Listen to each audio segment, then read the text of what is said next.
People's question ഇന്ന് മുഖ്യമന്ത്രി V D Satheesan ഇതര സംസ്ഥാനത്തിലെ അതിഥി തൊഴിലാളികളെ ആക്ഷേപിക്കുന്ന തരത്തിലേക്ക് നീങ്ങിയതാണ്. മണ്ണിൻ മക്കൾ വാദം ഉയർത്തുന്ന സംഘപരിവാർ മുഖ്യമന്ത്രിമാർ ഉത്തരേന്ത്യയിലടക്കം നടത്തിയത് നമ്മൾ കേട്ടിട്ടുണ്ട്. പക്ഷേ കേരളത്തിൻ്റെ ഒരു പൊതു സമീപനം ഒരിക്കലും അംഗീകരിക്കാത്ത, നവോത്ഥാന കേരളം അംഗീകരിക്കാത്ത, കേരളത്തിൻ്റെ ഒരു മുഖ്യമന്ത്രിക്ക് ഒരിക്കലും ഭൂഷണമല്ലാത്ത റിവേഴ്സ് റെമിറ്റൻസ് എന്ന പേരിൽ അതിഥി തൊഴിലാളികൾ ഇവിടെ നിന്ന് പണം കടത്തിക്കൊണ്ടു പോകുന്നവരാക്കുന്നു എന്ന മുഖ്യമന്ത്രിയുടെ വിശദീകരണം അത് വലിയ വിമർശനത്തിന് ഇടയാക്കിയിരിക്കുകയാണ്. ആ വിമർശനത്തിന് പാത്രീഭൂതമായ വി ഡി സതീശൻ്റെ വാക്കുകളിലേക്കടക്കം നമുക്ക് പോകാം. ഏറ്റവും പ്രധാനപ്പെട്ട ഒന്ന് എന്നത് പ്രവാസികളായി ലോകത്ത് മുഴുവൻ, ഗൾഫിലടക്കം പ്രവാസികളായി ലോകത്ത് മുഴുവൻ അധ്വാനിക്കുന്ന മലയാളികൾ, അങ്ങനെ ഒരു പ്രവാസി സമൂഹമായ മലയാളികൾ എങ്ങനെയാണ് ഈ വാക്കുകളെ കാണുന്നത്, വി ഡി സതീശൻ്റെ വാക്കുകളെ കാണുന്നത് എന്നുള്ളതാണ് ഇന്ന് നാം പ്രധാനമായും അന്വേഷിക്കുന്നത്. ജമാലുദ്ദീൻ ഗൾഫിൽ നിന്നും ഞങ്ങളുടെ പ്രതിനിധി ചേരുന്നു. ജമാൽ, മുഖ്യമന്ത്രി വി ഡി സതീശൻ്റെ അതിഥി തൊഴിലാളികളെ അധിക്ഷേപിക്കുന്ന അല്ലെങ്കിൽ അവരെ അപരവൽക്കരിക്കുന്ന ഒരു പ്രസ്താവന, അതിനെ എങ്ങനെയാണ് പ്രവാസി സമൂഹമായ മലയാളികൾ കാണുന്നത്, ഗൾഫിൽ നിന്നുള്ള മലയാളികൾ കാണുന്ന അടക്കമുള്ള വിവരങ്ങളിലേക്ക് പോയാൽ? അജിംഷാദ്, മുഖ്യമന്ത്രിയുടെ ഈ ഒരു പ്രസ്താവനയെ ഈ ഗൾഫ് മലയാളികൾ ഏറെ അവജ്ഞയോടെ, ഒരുപക്ഷെ ഈ പ്രവാസ ജമാൽ, ഞാൻ ആ വാക്കുകൾ, മുഖ്യമന്ത്രി പറഞ്ഞ വാക്കുകൾ ആദ്യം ഒന്ന് കേൾപ്പിക്കാം, അതിനുശേഷം ഞാൻ ജമാലിലേക്ക് തിരിച്ചു എത്താം. മുഖ്യമന്ത്രി ഈ ഇതര സംസ്ഥാന തൊഴിലാളികളെ, അതിഥി തൊഴിലാളികളെ അപരവൽക്കരിക്കുന്ന വാക്കുകൾ എന്താണ് പറഞ്ഞതെന്ന് ആദ്യം ഒന്ന് കേൾക്കാം.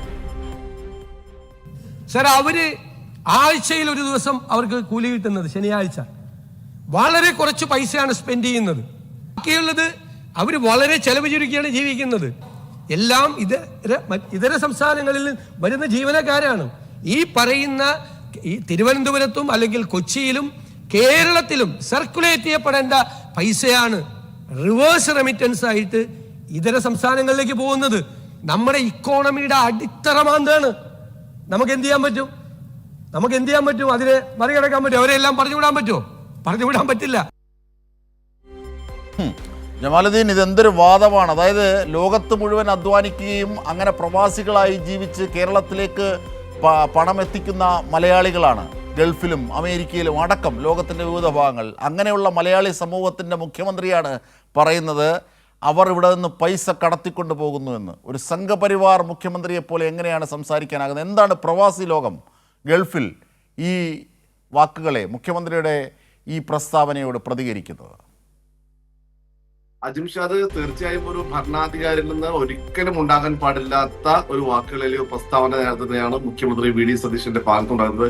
പ്രത്യേകിച്ച് ഈ പ്രവാസ ലോകത്ത് നിന്ന് ഇത് കേൾക്കുമ്പോൾ ഇത് ഏറെ അവജ്ഞയോടെ, ഏറെ ഒരുപക്ഷെ നാണക്കേടോടുകൂടി ഈ വാക്കുകൾ ശ്രമിക്കേണ്ട ഒരു അവസ്ഥയാണ്. കാരണം ഗൾഫ് രാജ്യങ്ങളിലെ മലയാളികളെ കുറിച്ച് നമുക്കറിയാം. ഒരുപക്ഷെ 35 ലക്ഷത്തോളം മലയാളികൾ ഗൾഫ് രാജ്യങ്ങളിൽ മാത്രം കഴിയുന്നുണ്ട്. അവർ എങ്ങനെയാണ് കഴിയുന്നത് എന്ന് ഈ പ്രവാസ ലോകത്ത് ചിന്തിക്കുമ്പോൾ നമുക്കറിയാം. ഈ നാട്ടിലേക്ക് മാത്രം 2023 കണക്കനുസരിച്ച് 2 ലക്ഷം കോടി രൂപയാണ് പ്രവാസി മലയാളികൾ മാത്രം നാട്ടിലേക്ക് അയച്ചത്. ആകെ 2,17,000 കോടി രൂപയാണ് ഈ വിദേശ രാജ്യങ്ങളിൽ നിന്ന് മലയാളികൾ അയച്ചതെങ്കിൽ 1,99,00,000 കോടി രൂപ ഗൾഫ് രാജ്യങ്ങളിൽ നിന്ന് മാത്രം മലയാളികൾ നാട്ടിലേക്ക് അയച്ചിട്ടുണ്ട്. മാത്രമല്ല, ഗൾഫ് രാജ്യങ്ങളിൽ എങ്ങനെയാണ് മലയാളികൾ കഴിയുന്നത് എന്ന് ഒന്ന് ചിന്തിച്ചാൽ എത്ര ആത്മാഭിമാനത്തോടെ, എത്ര അവകാശത്തോടെ, എത്ര സ്വാതന്ത്ര്യത്തോടെയാണ് ഈ മലയാളികൾ താമസിക്കുന്നത് എന്ന് മുഖ്യമന്ത്രി വി ഡി സതീശൻ എന്ന് മനസ്സിലാക്കേണ്ടതുണ്ട്. അദ്ദേഹം തന്നെ പലപ്പോഴും ഗൾഫ് രാജ്യങ്ങളിലൊക്കെ സ്ഥിരമായി ഉള്ള ഒരാളാണല്ലോ. എങ്ങനെയാണ് ഗൾഫ് രാജ്യങ്ങളിലെ പൗരന്മാർ, പ്രത്യേകിച്ച് അറബികളൊക്കെ തന്നെയും അല്ലെങ്കിൽ മറ്റു രാജ്യക്കാരൊക്കെ തന്നെയും ഇന്ത്യക്കാരെ, മലയാളികളെ ട്രീറ്റ് ചെയ്യുന്നത്, എങ്ങനെയാണ് പെരുമാറുന്നതെന്ന് ഒന്ന് മനസ്സിലാക്കണം. ഒരു ആഗോള സംസ്കാരം ഉള്ള നാടാണ് ഗൾഫ് രാജ്യങ്ങളൊക്കെ തന്നെയും. എങ്ങനെയാണ് പരസ്പര ബഹുമാനത്തോടു കൂടി ഈ രാജ്യത്ത് ജീവിക്കുന്നത്? വ്യത്യസ്ത രാജ്യക്കാർ, എല്ലാ രാജ്യക്കാരും, ഒരുപക്ഷെ നമ്മുടെ ശത്രു രാജ്യങ്ങൾ ഉൾപ്പെടെയുള്ള ആളുകൾ എത്ര സൗഹാർദ്ദത്തോടെ, എത്ര സമാധാനത്തോടെ ഈ രാജ്യത്ത് താമസിക്കുന്നു, എത്ര അവകാശത്തോടെ അവരവിടെ വലിയ സ്ഥാപനങ്ങൾ കെട്ടിപ്പടുക്കുന്നു, വലിയ സാമ്രാജ്യങ്ങൾ കെട്ടിപ്പടുക്കുന്നു. പക്ഷെ ആരെങ്കിലും, ഏതെങ്കിലും ഭരണാധികാരികൾ ഗൾഫ് ഭരണാധികാരികളെ ഏതെങ്കിലും അറബി സുഹൃത്തുക്കൾ, അറബ് പൗരന്മാർ പറയാറുണ്ടോ ഈ ഞങ്ങളുടെ പണം ഇവർ കവർന്നെടുക്കുന്നു? നമുക്കറിയാം ലോകത്തിന്റെ ഏറ്റവും വലിയ ഗ്രൂപ്പുകളിൽ ഒരുപക്ഷെ ഈ റീറ്റെയിൽ ഗ്രൂപ്പുകൾ, ആശുപത്രികൾ, സ്കൂളുകളൊക്കെ തന്നെയും മലയാളികൾ നേതൃത്വം കൊടുക്കുന്നുണ്ട്. അതുപോലെ തന്നെ നിരവധി അറബ് ഭരണാധികാരികളുടെ ഏറ്റവും വിശ്വസ്തരായ ജോലിക്കാരായി അവരുടെ കൂടെ നിൽക്കുന്ന വലിയ വലിയ ഉദ്യോഗസ്ഥർ മലയാളികൾക്കുണ്ട്. അതൊക്കെ എത്രമാത്രം അഭിമാനമാണെന്ന് അറിയാം മലയാളികൾക്ക്. പക്ഷെ ഇതൊക്കെ മറന്നുകൊണ്ട് ഗൾഫ് രാജ്യങ്ങൾ ഇത്രമാത്രം സഹോദരത്തോടെ അല്ലെങ്കിൽ ഇത്രമാത്രം കേരളത്തെ താങ്ങി നിർത്തുന്ന ഒരു സമൂഹമാണ് മലയാളി സമൂഹം. നേരത്തെ സൂചിപ്പിച്ച പോലെ കേരളത്തിന് ഏതാണ്ട് സമ്പത്ത് വ്യവസ്ഥയിൽ 20% തന്നെ സംഭാവന നൽകുന്നത് പ്രവാസി മലയാളികളാണ്. ഈ രാജ്യത്ത് നിന്ന് സമ്പാദിക്കുന്ന ആളുകളാണ്. ഈ രാജ്യത്ത് നിന്ന് സമ്പാദിച്ച് അവരുടെ വീട് വെച്ചു, മക്കളൊക്കെ. ഈ ബാൽ താക്കറെയൊക്കെ തുടക്കഘട്ടത്തിൽ പറഞ്ഞിരുന്ന മണ്ണിൻ മക്കൾ വാദത്തിന് സമാനമായ രീതിയാണ്.